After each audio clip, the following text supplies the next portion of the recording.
Selamun Aleyküm. Bugünlerim genetikadan danışacağıq.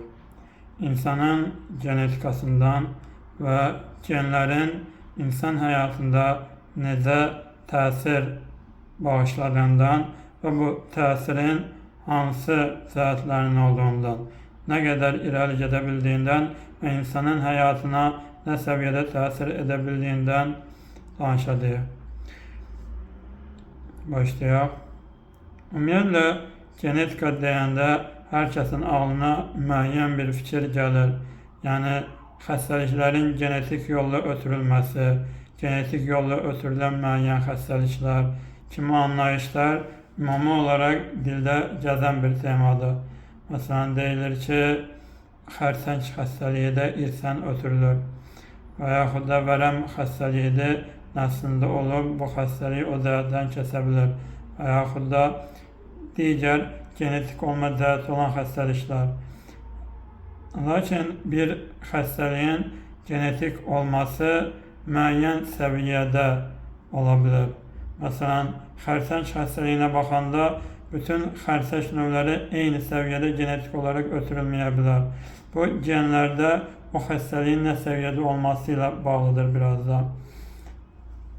Məsələn, bəzi xəstəliklərdə vardır ki, birbaşa genlərlə bağlıdır və birbaşa genlərlə ötürülməklə bağlıdır. Məsələn, Down sindromu 21-ci xromosomun trisomiyası, yəni üstələnməsi deyilən xəstəlik və ya da 47-ci xromosomun əmələ gəlməsi ilə baş verən xəstəliklər deyilə bilir. Bir çoxumuzun bildiyi xəstəlikdir, amma bir çoxumuzun niyə olduğunu bilmədiyimiz xəstəlikdir ki, bu xəstəlikdə genlərlə bağlı xəstəlikdir. Xromosomun trisomiyası deyə elmdə adlandırılmaqdadır.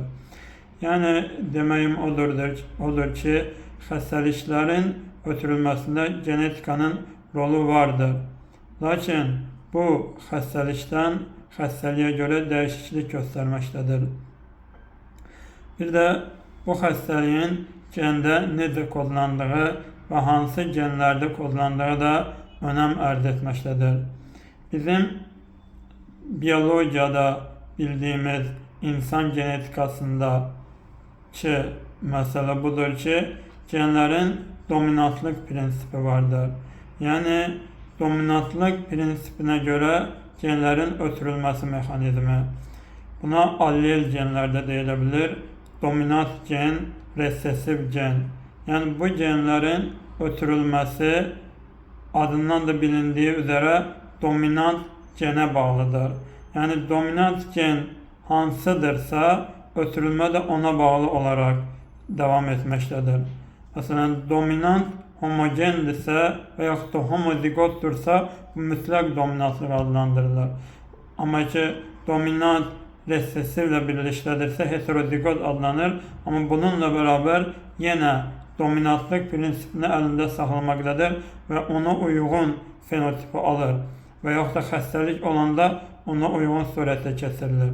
Əgər ki, resessivdə hər hansısa bir xəstəlik varsa, bu üzə çıxmaya bilir ki, əksəriyyətlə çıxmır. Lakin onun genində olan həmin xəstəlik resessiv surətdə genində saxlana bilir. Bu isə insanı daşıyıcı hala gətirir. Məsələn, hemofiliya xəstəliyi, bildiyimiz qanın laxtalanmasında problem olma xəstəliyi, əgər dominant gende varsa həmin insanda, o xəstəlik onda üzə çıxar. Lakin resessiv gende hemofiliya geni varsa, o xəstəlik o adamda üzə çıxmır. Lakin o adamda o xəstəlik daşıyıcı surətində qalır. Yəni, onun uşaqlarında bu xəstəlik meydana gələ bilər. Onun üçün belə insanlar əksəriyyətlə xəstəliyin daşıyıcısı olma ehtimalı olan insanlarla və yaxud da bu xəstəliyin olma ehtimalı olan insanlarla evlənməsi bu genlərə sahib və yaxud da bu xəstəliklə doğulan uşaqların doğulma ehtimalını artırır. Yəni, qohum evliliklərinin genetika cəhətindən çox da tövsiyə edilməməsinin bir səbəbi də budur. Yaxın genlərin də olan xəstəliklərin ötürülmə riski də artmaqdadır. Resessiv gende bir xəstəliyin üzə çıxması necə olur? O da homozigot resessiv olarsa, Yəni iki resessiv genin eyni şəkildə birləşməsi resessiv homozigosun əmələ gəlməsinə və bu xəstəliyin yenə üzə çıxmasına səbəb olmaqdadır. Məsələn, biz qan köçürülməsində də bunu bilirik. Qanın köçürülməsi də yenə genetika mövzusunun daxilindədir və yenə burada hansı qrup qan bir-birinə qan verə bilir? Məsələn, birinci qrup qan bütün qruplara qan verə bilir, ancaq öz qrupundan qan alır. İkinci qrup qan birinci qrupdan qan ala bilir, üçüncü və dördüncü qrupa qan verə bilir. Yalnız birinci və ikinci qrupdan, yəni öz qrupundan qan alır, amma 3-ə və 4-ə qan verə bilir. Üçüncü qrup yenə birinci və öz qrupundan, ikincidən ala bilmir üçüncü qrup. Birinci və öz qrupundan qan ala bilir, ancaq öz qrupuna və dördüncü qrupa qan verə bilir. Dördüncü qrup ən paxıl qrupda keçir. Bütün qruplardan qan alır, lakin heç bir qrupa öz qrupu xaric qan vermir. Onun üçün də bu qan qrupunda insanların tapılması da biraz daha çətin olur. Bir də rezus faktoruna görə, yəni bizim xalq dilində dediyimiz müsbət qan qrupu, mənfi qan qrupu məsələsi vardır ki, bu da yenə qanda rezus faktorunun və yaxud da rezus zılalının olması ilə bağlıdır. Məsələn, müsbət qan qrupuna sahib bir insan mənfi qan qrupuna sahib bir insana qan verə bilməz. Amma mənfi qan qrupuna sahib olan bir insan müsbət qan qrupuna sahib olan bir insana qan verə bilər.